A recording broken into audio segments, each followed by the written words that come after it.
I'll be reading this morning from two different passages, Deuteronomy 18, verses 17 to 19, and Luke 5, 1 to 11, both in the NIV version. Starting with Deuteronomy. The Lord said to me, "What they say is good. I will raise up for them a prophet like you from among their fellow Israelites, and I will put my words in his mouth.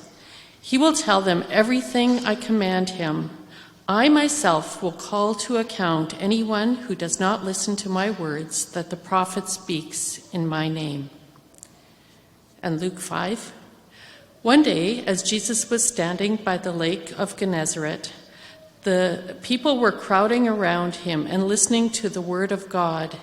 He saw at the water's edge 2 boats left there by the fishermen who were washing their nets. He got into one of the boats, the one belonging to Simon, and asked him to put out a little from shore. Then he sat down and taught the people from the boat. When he had finished speaking, he said to Simon, "Put out into deep water and let down the nets for a catch." Simon answered, "Master, we've worked hard all night and haven't caught anything. But because you say so, I will let down the nets." When they had done so, they caught such a large number of fish that their nets began to break. So they signaled their partners in the other boat to come and help them. And they came and filled both boats so full that they began to sink. When Simon Peter saw this, he fell at his knees and said, "Go away from me, Lord, I am a sinful man." For he and all his companions were astonished at the catch of fish they had taken, and so were James and John, the sons of Zebedee, Simon's partners. Then Jesus said to Simon, "Don't be afraid, for from now on you will fish for people." So they pulled their boats up on the shore, left everything, and followed him.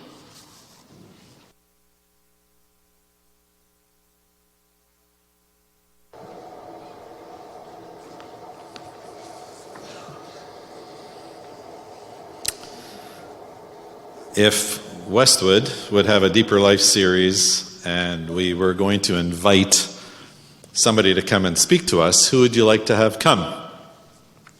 A few decades ago, I guess now, a few Mennonite brethren, friends of mine in the United States, invited Shane Claiborne to come and speak at their semi-annual youth event, usually about 1,000 young people gathered in Colorado Springs or in that region, and they gathered from all the Mennonite Brethren churches around the country. So the speaker they booked, Shane Claiborne, was actually a person with a rather prophetic voice in the United States for quite a while. He was a student of Tony Campolo, who also had a rather prophetic voice in the 1970s, 80s, and 90s. Claiborne was a voice for peace.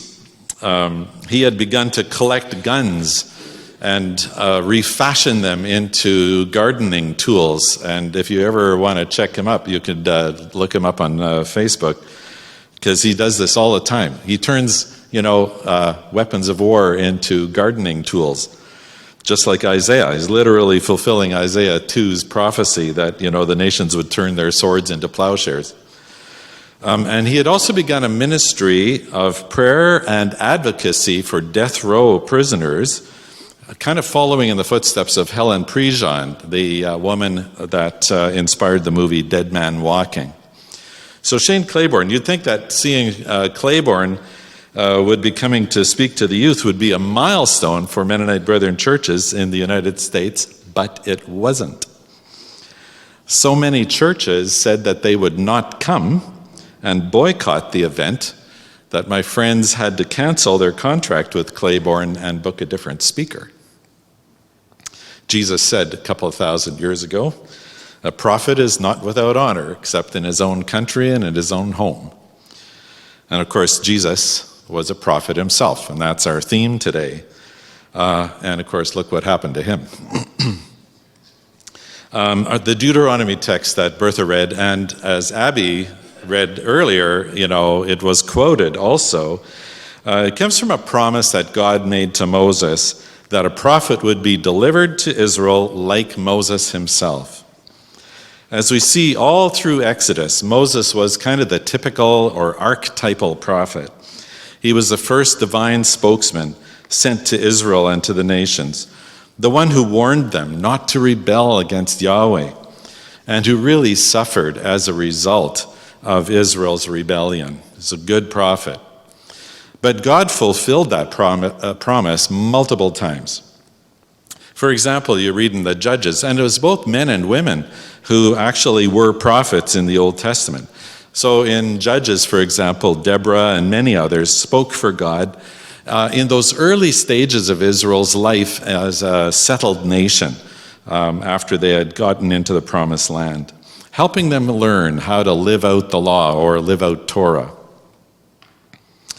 And then Samuel helped to start the kingships, and then the land prospered and expanded under David.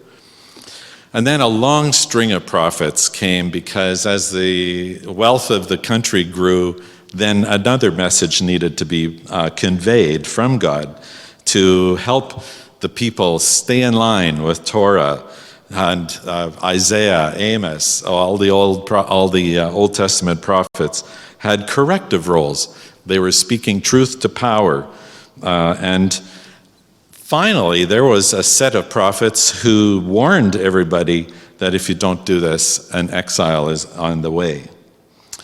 And then finally, after the exile, prophets like Zechariah and Malachi encouraged the Jews to move back to Jerusalem and rebuild the temple and become the people of God in their homeland again. So we see an evolution of prophets as spokesmen for God in the Old Testament. It changed as the Old Testament moved along. And then finally, ultimately, Jesus, the prophet plus. Hebrews 1 says, "Long ago, at many times and in many ways, God spoke to our fathers by the prophets, but in these last days he has spoken to us by his Son." So Jesus not only was a prophet, he fulfilled the prophecies of the Old Testament. So what's a prophet? I like this definition. It's somebody with a holy discontent with the way things are. He calls it as he sees it.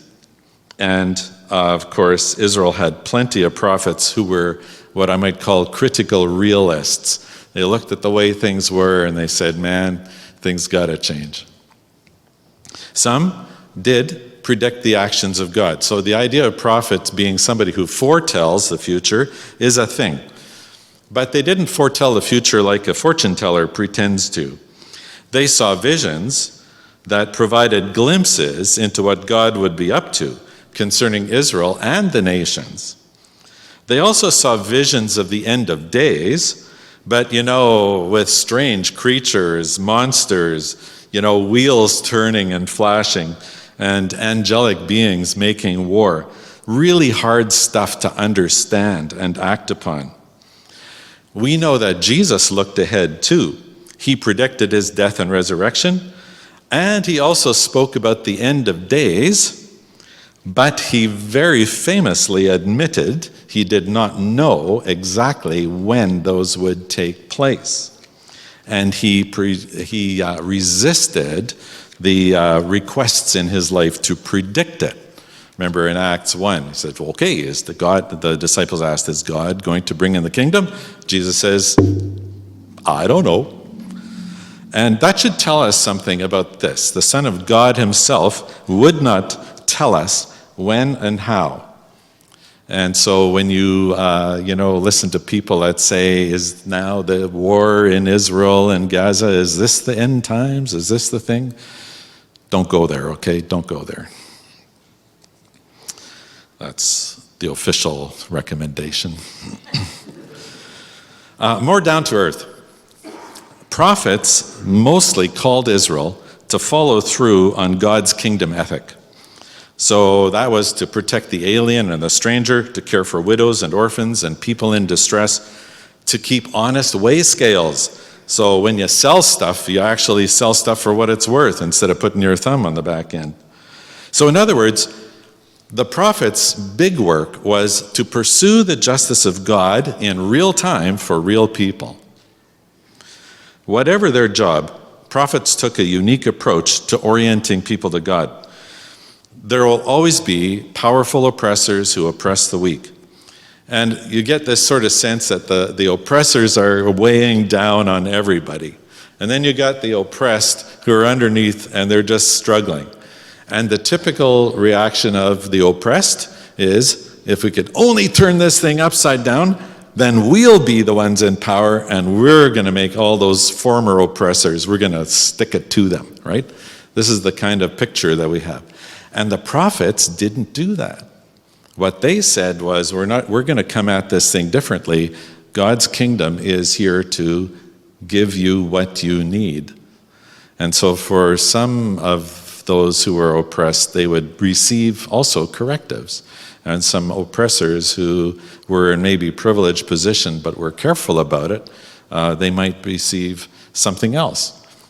Why? Because God loves everyone. So the prophets played a very delicate role. They weren't about turning everything upside down. And Jesus did this too. And I want to focus on this aspect of that prophetic word to speak, like speaking to power. There's a million things you could say about prophets because the Bible is chock full of them. But let's just focus on one thing. Like the Old Testament prophets, Jesus was a critical realist with a holy discontent with the way things were. Like his forebears, he called for the justice of God to be pursued in real time for real people.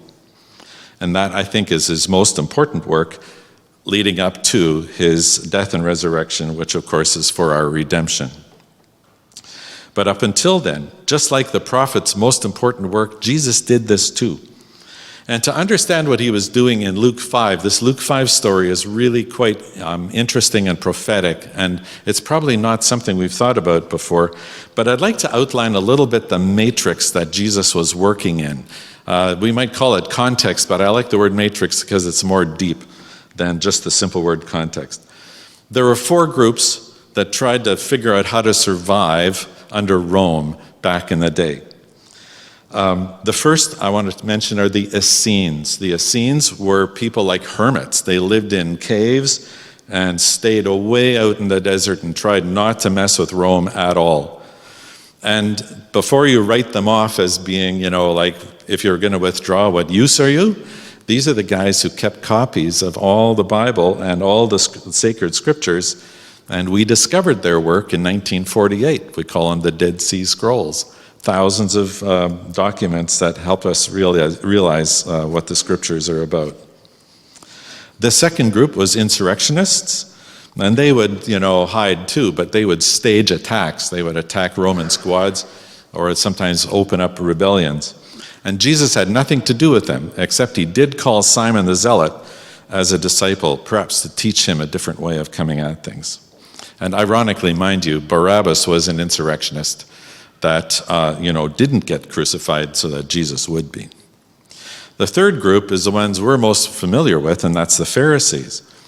They saw Rome as an extension of God's judgment on not keeping the law, not keeping Torah. And so they feared another exile, and their approach was to go pure, right? Uphold all the purity laws, all 615 of them, so that they would keep them to the letter and prevent another exile. And most of Jesus' interactions were with them. But that's not who I want to talk about today. The Sadducees and the Herodians are the ones I would like to talk about. And that's the fourth group. And what did they do? They joined Rome. Basically, it was take the money and run. How can we get more power? How can we get more money? And how can we use the system that's here already oppressing us and do good, or do well? Jesus had a more subtle approach, but very powerful ministry to those who were in the lap of power. And that's what this story is about. So let me give you another piece of the matrix. In 4 BC, Herod the Great died, and his son Herod Antipas became ruler of the region. It's that line in the history that tells us that Jesus was born in 4 BC, not 0, because of that shift that we know from history. So Antipas was the Herod who succeeded Herod the Great, who killed all the babies when Jesus was born. Antipas was the Herod who beheaded John the Baptist, and he was the one who became friends with Pilate when Jesus was crucified. And he ruled all the way to 39 CE, so about 40 years, 45 years. About the year 20, Antipas built a new city that he called Tiberias, and it was on the shores of Lake Galilee, or Lake Gennesaret, as Bertha read today. But he also called it Lake Tiberias. So when you read the Gospel of John, you realize that John is calling it Tiberias. So it had lots of different names. But partly because Herod Antipas built the city of Tiberias and called the lake Tiberias to honor Tiberius, the Caesar of the day. So that's where that all comes from. Along with this new capital came economic opportunity. Antipas claimed ownership of the lake and commercialized it. All the fishermen had to submit their catch to his fish processing plants. They would dry fish and salt them and sell them in the Mediterranean area. And of course, any money that the fishermen made would also be taxed. So Antipas became rich on the backs of basically enslaved fishermen. And of course, the fishermen were under pressure to produce. And it seems that they barely made it.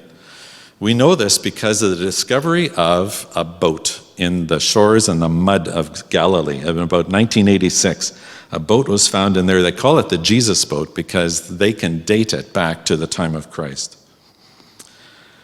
They noticed that that boat has at least a dozen different forms of wood, different types of wood in it.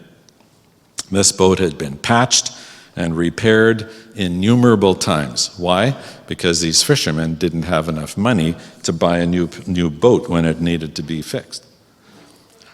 Antipas was sucking all the fish out of the lake, all the money out of the fishermen, and he was the guy who was oppressing the people that normally were sort of what you call subsistence fishermen. I saw that boat in 2001. We had a really excellent Israeli guide, and he told us tons about this situation. And he said, here's where Jesus comes in. We always think that carpenters built furniture. They didn't. They built boats. And so Jesus, very likely, had built the boat that Simon Peter and his brother Andrew and James and John were using. And he very likely was extremely aware of their story. He probably had helped repair that boat. He would have known firsthand the pressure that they were under. And in Luke, here we see is where Jesus begins his ministry. He begins his ministry in Galilee and his call to the disciples.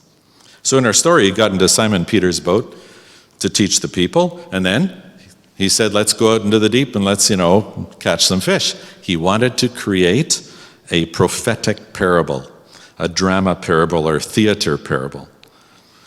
And Jesus said, okay, let's go into the deeper water. And what does Peter say? Master, we toiled all night and caught nothing.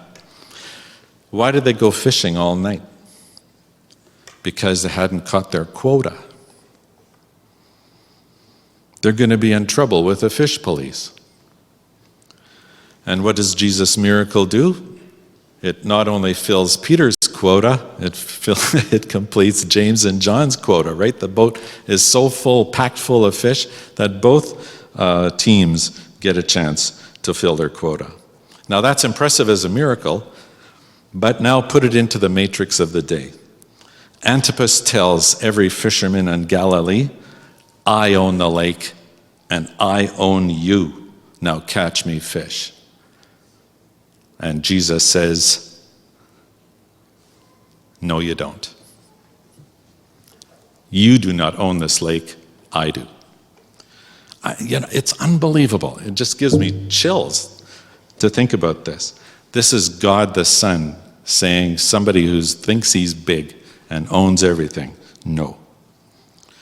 No wonder they left everything. That's what Bertha's end of the reading was. They left everything and went to follow him. It's like it just opened up a brand new window because Jesus gave them a hope and a future. Now we know something really important to contextualize another fishing story, and that is in John 21. You'll remember that after Jesus died, all the disciples thought it was over. And in John 21, what does Peter say? Friends, I'm going fishing. You know, frankly, that's just heartbreaking, because the only future that guy could see at that moment was to go back into slavery. Go back into slavery, fish slavery. So, you know what happened, of course. And it's a bit of a throwback in John 21, a throwback to Luke 5. They had fished all night, and they'd caught nothing. So Jesus tells them to cast the net on the other side of the boat, and of course they catch 153 fish, just an amazing amount. Jesus' resurrection power was not declared in a blaze of light, but in a massive catch of fish. And Jesus redeclared his ownership of the Sea of Galilee, or Sea of Tiberias, and of everything for that matter. And then Jesus repeated his call to the disciples, and they said, okay, we're with you, because they realized that Jesus was the Lord. Jesus didn't just speak to power. These were daggers to the injustice of Antipas and his whole strategy of going along with Roman oppression. But it's subtle, right? It's subtle. He's not going to be able to go up against Herod Antipas, who's just cut off John the Baptist's head. And so he took the strategy of non-violent resistance, doing miracles that sent signals to people, but subtle. And it didn't get him killed, at least not right away. So he resisted Herod all over the place through what you might call theater parable, right? And here I'm going to give you an interpretive tool that you can read the Gospels with. Every time you see Jesus walking on the water, calming the storm, doing that stuff on the lake, those were all signals. I own the lake, not Herod. It's another layer to add into your understanding of the Gospels. Remember when Peter said, Lord, we don't have the tax to pay? What did Jesus say? Go to the lake, pull out a fish, and the fish will have money in it for you to pay the tax. This is like telling Herod, you're nothing, man, you're nothing. And you know, when the disciples walked off the job and they followed Jesus, they left everything, and they were basically saying to Herod, you can take this job and you know what to do with it? This is how powerful Jesus' message was. What does it mean to follow Jesus today as a prophet? I think it's about following his priority to pursue justice in real time for real people. Pursue justice in real time for real people. And how does that work? What would God be asking from us? Well, number one, I think it does begin with cultivating a soft heart for the oppressed and the marginalized and, the beaten down, the folks that aren't getting what they deserve. Cultivate a soft heart. That begins inside, and it's an attitude adjustment. And I think it's really necessary because it's the heart of mercy and love. It's Jesus' heart. It's God's heart for the oppressed and the marginalized and struggling. And when we prepare our hearts, then we're prepared to act if God and how God gives us the opportunity. So what are other ways we can reflect on our privilege? The Son of God left his position of privilege, says Philippians 2. And church history is full of people who've left privilege. Francis of Assisi is one that easily comes to mind. He was very wealthy. He left it all in order to serve others. I think all of Jesus' followers are called to consider how much privilege we have on the backs of others and let that inform our faith. Sometimes it'll lead us to feel guilty, but mostly it should cause us to soften our hearts. I don't mean for us to feel guilty or to think like we've got to correct everything that happened 200 years ago. We can't do that, but we can soften our hearts. We can consider our privilege and see where God might call us to actually act. And then just remember Jesus' strategy: careful, nonviolent resistance to speak to power. I think we can identify sources of oppression, and we resist them nonviolently. This is our confession and conviction. And we're helped. We're helped by agencies like what Stefan just reported for us. The work those guys are doing is phenomenal, to work with Indigenous people at the ground level. We support Andrew Braun, working with Inner City Youth Alive. Same thing. They work in the north end of Winnipeg, and how they work at a ground level with people to address the issues. We know those deep problems, but Inner City Youth Alive has meal programs, and they create escape routes for poverty for kids in school, or construction jobs and stuff like that. We should support that, and we do. And then I think maybe we just have to think, when's God going to ask us to take it up another level, right? So that we can say to the suffering, today God is here and taking up your cause, and we're here to help. What will that look like? I can't tell you. But where will God lead us? Where will God lead you into a prophetic role that emulates Jesus? Almost all of us can add tin cans into our Christmas hampers, right? We can all make a contribution to Christmas hampers. That's a beginning. We can donate to agencies like Inner City Youth Alive or Interact, and we do, or MCC. Maybe God's calling you into activism.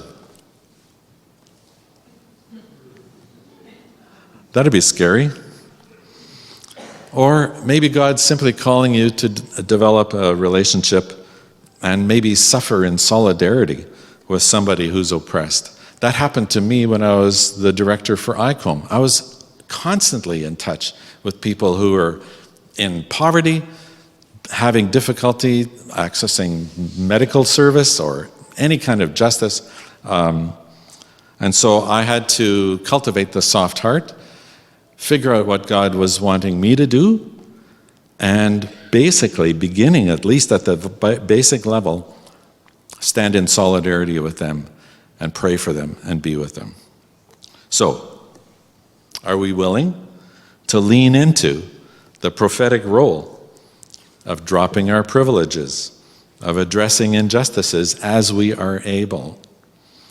Do we have, I got to be prophetic a little bit, so here it comes.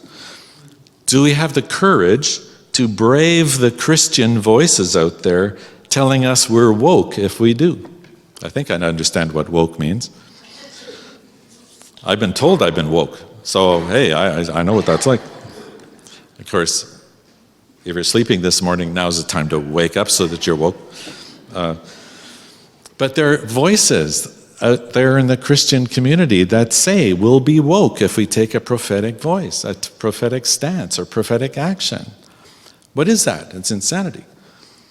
But just like Jesus, Isaiah, Shane Claiborne, Francis of Assisi, we might be misunderstood, we might even suffer, but my Bible tells me we'll be in the right place. May God help us follow Jesus, the prophet.